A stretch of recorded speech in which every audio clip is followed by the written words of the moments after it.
Paris Olympics के javelin throw event में Pakistani Olympian Arshad Nadeem ने 92.97 मीटर के थ्रो करके ओलंपिक्स की तारीख में रिकॉर्ड कायम कर दिया।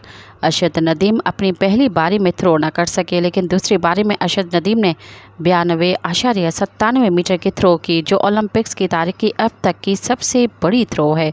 उसे कबल ओलंपिक रिकॉर्ड 90.57 मीटर का था, जो कि नॉर्वे के एंड्रियास थोर क्लिडसन ने 2008 के बीजिंग ओलंपिक्स में बनाया था।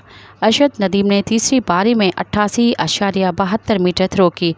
अरशद नदीम ने चौथी बारी में 79.40 मीटर थ्रो की। अरशद नदीम ने पांचवी बारी में 84.87 मीटर थ्रो की और आखिरी बारी में वो 91.79 मीटर की थ्रो फेंककर गोल्ड मेडल अपने नाम कर लिया।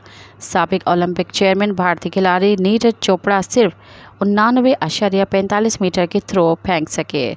वो सिर्फ एक ही थ्रो फेंकने में कामयाब हुए, अलबत्ता सिल्वर मेडल उनके नाम रहा। मज़ीद ख़बरनि ऐं तफ़सीलात लाइ विज़िट कयो असांजी वेबसाइट www.awamiNewsHD.com ऐं ॾिसंदा रहो अवामी न्यूज़ HD।